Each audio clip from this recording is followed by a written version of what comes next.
కాలంగా నీలోఫర్ నుంచి వీణా వాణిలను state home కు తరలిస్తామని చెప్పుకొస్తున్న రాష్ట్ర ప్రభుత్వం ఇవాళ ఉదయం చడి చప్పుడు కాకుండా ఆ పని కానిచ్చేసింది. ఈ విషయంలో తల్లిదండ్రులకు కూడా ఎలాంటి సమాచారం లేదు. దీనికి సంబంధించిన పూర్తి అప్డేట్స్ అందించడానికి మా ప్రతినిధి రాజు సిద్ధంగా ఉన్నారు. రాజు, చెప్పండి, పేరెంట్స్ కి సమాచారం లేకుండా, ఎలాంటి న్యూస్ బయటికి చెప్పకుండా స్టేట్ హోమ్ కి తరలించాల్సినంత అత్యవసర పరిస్థితి ఏమొచ్చింది? గత కొంతకాలంగా రాష్ట్ర ప్రభుత్వం వీణా వాణిల విషయంలో స్పష్టంగా చెప్తూ వస్తుంది. ఖచ్చితంగా వీళ్ళు 12 సంవత్సరాల వరకే నీలోఫర్ లో శిక్ష అందిస్తాము, ఆ తర్వాత ఎవరినైనా సరే పెద్దవాళ్ళు అవుతున్నటువంటి వీణా వాణిలను స్టేట్ హోమ్ తరలిస్తామని చెప్పుకొచ్చారు. కానీ అప్పటికే వీణా వాణిలు స్పష్టంగా చెప్పారు, మొదటి నుంచి మాకు నీలోఫర్ లో ఉన్నటువంటి డాక్టర్లు, ఇక్కడ ఉన్నటువంటి సిస్టర్లు, ఇక్కడ ఉన్నటువంటి నర్సులు, వీళ్ళంతా కూడా మాకు ఆప్యాయతగా ఉన్నారు. అమ్మ కంటే ఎక్కువ వాళ్ళే ఉన్నారని వాళ్ళు చెప్తున్నటువంటి పరిస్థితి. ఈ నేపథ్యంలో పలుమార్లు కన్నీరు కూడా పెట్టుకున్నారు. మేము నీలోఫర్ వెళ్లేది లేదు, బతికినా సరే చచ్చినా సరే ఇక్కడే ఉంటామన్నారు. కానీ వయసు పెరుగుతుందని చెప్తూ ఈ రోజు నీలోఫర్ ఆసుపత్రి నుంచి స్టేట్ హోమ్ కు తరలించారు. ఇప్పటికే స్టేట్ హోమ్ లో నీలోఫర్ లో ఏ విధంగానైతే వీణావాణిలకు రూమ్ ఉందో ఆ విధంగానే అక్కడ ఒక ప్రత్యేకంగా వీణావాణిల కోసం రూమ్ ఏర్పాటు చేశారు. అయితే అవిభక్త కవలలుగా ఉన్నటువంటి వీణావాణిల బంధం విడదీస్తారా లేదా అనేది మాకు తెలియదు. కానీ నీలోఫర్ నుంచి మా బంధాన్ని విడదీయొద్దని చెప్పి కన్నీరు పెట్టుకొని ఎన్నో లెటర్లు కూడా సూపరింటెండెంట్ తో పాటు రాష్ట్ర ప్రభుత్వానికి వీణావాణిలు స్వయంగా వాళ్ళ ఆ పుస్తకంలో రాసుకున్నటువంటి పరిస్థితి. గతంలో ఈ విషయాన్ని మనం ఎన్టీవీ ద్వారా ప్రజలకు కూడా చెప్పే ప్రయత్నం చేశాం.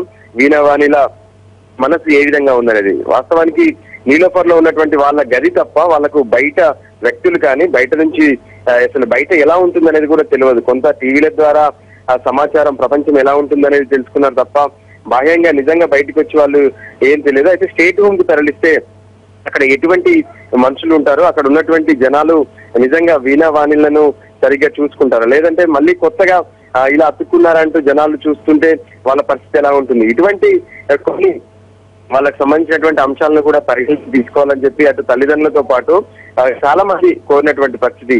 కానీ ఒక్కసారిగా రాష్ట్ర ప్రభుత్వం మాత్రం నీలోఫర్ అధికారులతో మాట్లాడింది. అటు స్టేట్ హోమ్ కు ఈ రోజు కొద్దిసేపటి క్రితం చడి చప్పుడు కాకుండా తరలించిందని చెప్పుకోవచ్చు.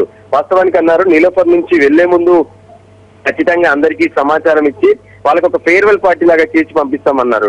కానీ ఎటువంటిది లేకుండా ఒక్కసారిగా వాళ్ళని పంపించారు. వెళ్లే ముందు వీణావాణిలు కూడా కన్నీరు పెట్టుకుంటూ తమతో ఉన్నటువంటి ఆయాలకు కన్నీటితో వీడుకోలు పడిగి వెళ్లిపోయినటువంటి పరిస్థితి కనిపించింది.